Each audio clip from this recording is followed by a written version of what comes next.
Salut à tous et bienvenue dans iGeekNow, consacré aujourd'hui à The Good Place. On se retrouve pour une nouvelle émission d'iGeekNow, consacrée, comme je vous le disais, à The Good Place. C'est une nouvelle comédie qui est diffusée aux États-Unis sur NBC. Je me trouve avec Erwan, salut. Rédacteur chez GN France, rédacteur en chef même, attention. Mais également Laetitia Reboulot, qui est journaliste indépendante. Bonjour. Alors, déjà, pour placer un peu le contexte, Laetitia, est-ce que tu peux nous raconter l'histoire de cette nouvelle série ? Alors, The Good Place, c'est l'histoire d'une jeune femme qui s'appelle Eleanor et qui est morte et qui se retrouve au paradis. Donc, elle est très contente, elle se dit « j'ai dû faire des choses qui étaient plutôt pas si mal de ma vie ». Seul problème, en fait, il y a eu une petite confusion à l'entrée du paradis, ce n'est pas la bonne Eleanor. Et en fait, on va découvrir que le personnage qui est incarné par Kristen Bell est en fait une personne complètement détestable. Et le problème, c'est que quand on se retrouve au paradis et qu'on est en fait censé supposer être en enfer, ça a tendance à légèrement dérégler le système du paradis et ça va créer beaucoup de problèmes. Elle va donc devoir se cacher et essayer de changer pour ne pas se retrouver à la porte. Alors on l'a tous vu ici, je crois, hein. Oui. C'est pour ça que vous êtes là d'ailleurs. Est-ce que, voilà, Erwan, je vais te demander ton avis. Qu'est-ce que t'en as pensé ? Est-ce que c'est une bonne série, une bonne comédie ? C'est un peu dur à dire maintenant avec un seul épisode. Moi, voilà. Est-ce que le pilote est bien ? Voilà, c'est parce que évidemment, c'est vraiment que sur le pilote. Le pilote en fait des tonnes. Je sais pas si ça va durer comme ça pendant toute la série, mais il tries too hard, tu vois, comme on dit en anglais, hein, il essaye de trop bien faire. Hein, il en fait beaucoup, et donc il y a des trucs qui font vraiment mouche et d'autres beaucoup moins. Ça leur arrive de forcer sur certains gags pendant trop longtemps.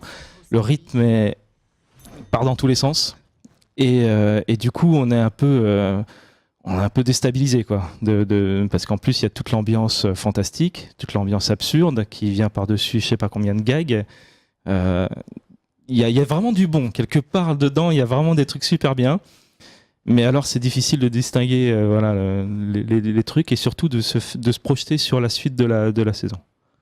Et toi Laetitia, donc il me semble que tu n'as pas vraiment aimé ce pilote qui est de 42 minutes alors que les épisodes plus traditionnels feront 22 minutes. Oui, voilà, les épisodes, c'est un format sitcom, donc ce sera des épisodes plus courts, ce sera peut-être du coup un petit peu plus digeste, mais c'est vrai que moi j'ai été très très déçue. J'attendais vraiment beaucoup de cette série. Kristen Bell est une actrice que j'adore et que j'avais très envie de retrouver dans un projet comme ça depuis Véronica Mars.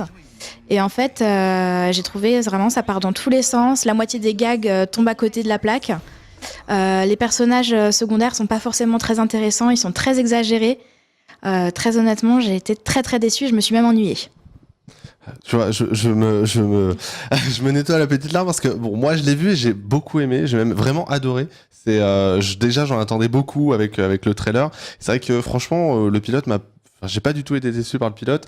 Après, effectivement, on voit que 42 minutes d'un coup sur ce type de scénario ou de gag, voilà, il y a une certaine limite qui est parfois dépassée. Mais moi, je me suis pas ennuyé, j'ai vraiment aimé et j'ai trouvé que c'était même plutôt drôle. Kristen Bell, je la trouve excellente quand même dans son rôle. Voilà, ça vraiment, elle fait le job qu'on attend d'elle. Son partenaire est pas mauvais. C'est aussi, ça, voilà. Voilà, j'ai noté sur mes notes William Jackson Harper. Ouais, en gros, on a lui. Voilà, ouais. On a l'autre personnage, celui qui gère le petit voisinage paradisiaque qu'il a créé lui-même. Et donc, Léorine. Qui est là. Et à part ces trois-là, c'est vrai que tout le reste est un petit peu flou, quoi. Après, il y a quand même donc l'indienne, je crois. Enfin, il me semble que c'est ça, oui. qui est très exagérée parce qu'elle utilise un peu son accent anglais. C'est la seule à avoir un accent dans ce paradis. Je trouve que vraiment, enfin, il y a du potentiel par rapport à ce personnage, par rapport aux différents secondaires, même si bon, pour l'instant, on aurait pu en attendre un peu plus d'eux sur 42 minutes. Et c'est vrai que moi, j'ai bien rigolé. Et c'est pas hilarant. Voilà, c'est une série d'NBC, donc ça n'est pas hilarant. Mais pour autant, moi, j'ai trouvé ça quand même assez drôle. J'ai parfois bien rigolé, franchement. Et puis, j'ai retrouvé pas mal de l'humour, un peu ce malaise qu'on peut avoir dans les séries de Michael Schur, qui est le créateur, qui a déjà fait Parks and Recreation et Brooklyn Nine-Nine. Qui est pas mal intéressant. Moi, j'aime beaucoup, en fait, t'as l'absurde au niveau visuel. Il se passe des trucs vraiment très bizarres à un moment quand le paradis se détracte à cause de la présence de cette fille qui n'est pas la bonne. On ne sait pas pourquoi, mais on découvrira sûrement pourquoi après. Et il y a cet absurde visuel et il y a aussi qui dénote aussi tout l'absurde du paradis, quoi. Enfin, de l'idée même du paradis qui est complètement absurde à la base. Et il y a Enfin, c'est comme c'est une série américaine, quoi. Tu ne moques pas le paradis normalement, quoi. Enfin, c'est quand même un pays religieux. Là, c'est vraiment le paradis, ça n'a aucun sens. Est-ce que toi, Laetitia, tu as vu un peu cette profondeur en quelque sorte dans ce pilote ou comme le disait Erwan? Moi, je pense que je suis un petit peu passée à côté sur le coup en regardant le pilote, mais c'est vrai que maintenant qu'on y pense, ça change vraiment l'idée du paradis tel qu'on peut le concevoir aux États-Unis. À un moment, ils parlent beaucoup de religion. Ils disent voilà, chaque religion avait 5% de correct sur la définition du paradis. Je pense que c'est plutôt une bonne idée parce que ça permet d'éviter de froisser, de dire que c'est une série qui est que pour les catholiques, ou que pour les musulmans, que pour les bouddhistes. Mais ils reprennent quand même le paradis chrétien, quoi. L'idée du paradis chrétien où tu vis éternellement avec ton amour éternel dans un lieu parfait, quoi. Mais c'est flippant, quoi. C'est vraiment le côté absurde et flippant qui ressort, qui est intéressant, plus que toutes les vannes qui peuvent s'enchaîner. Et alors, justement, par rapport à ce que vous avez pu voir sur ce pilote, toi, Laetitia, qui est quand même un peu spécialiste des séries américaines, est-ce que tu penses que ça peut fonctionner sur la durée? Est-ce que NBC a trouvé un peu son nouveau rythme? Parce qu'il y a eu 8 millions de personnes, je crois, pour le pilote, ce qui est quand même plutôt pas mal, en tout cas pour une série d'NBC, une comédie. Est-ce que tu penses que ça peut conserver ses fidèles, ou est-ce que ça va pas s'effondrer, en fait, dès la semaine prochaine, même dès ce soir, je crois, pour le deuxième? Dès ce soir, parce qu'il y aura du coup l'épisode 3, vu que les 2 premiers épisodes étaient diffusés avant-hier. Je pense que ça peut fonctionner au début parce que ça va avoir l'effet Kristen Bell, l'effet nouveauté, les gens vont être un petit peu curieux. Après, si ça reste sur le même rythme où c'est gag après gag, tout le temps dans la surenchère et tout le temps dans l'exagération, je suis pas sûre que ça va convaincre beaucoup de monde. Il y a déjà quand même énormément de comédies aux États-Unis. On va pas se cacher, il y en a des bien meilleures que ça.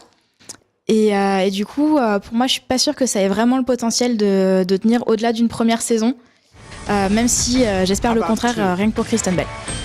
Et toi, Erwan, est-ce que tu seras au rendez-vous des prochains épisodes? Je suis curieux de voir la suite, effectivement. C'est tellement n'importe quoi que tu as envie de voir ce qui va se passer, mais tu peux décrocher, à mon avis, très très vite s'il ne se renouvelle pas ou s'il ne trouve pas un truc pour faire rebondir l'histoire, quoi. Eh bien écoutez, si vous avez pu voir ce pilote ou les épisodes suivants, n'hésitez pas à donner votre avis sous cette vidéo dans les commentaires, mais également sur les réseaux sociaux, Twitter, IGN Fra, mais également YouTube, parce que maintenant on est aussi diffusé sur YouTube. On est également sur Facebook, IGN France, et puis également sur Snapchat, IGN France, tout attaché. Attention, n'hésitez pas, il y a plein de surprises en plus, c'est super. Donc, parce que c'est toi qui gères, hein. C'est ça, exactement. Petite auto-promo. Voilà, et puis du coup on se retrouve bientôt pour de nouvelles critiques de pilotes de séries et même de films, de jeux vidéo et tout ce qui s'ensuit. Ciao, salut à tous. Salut.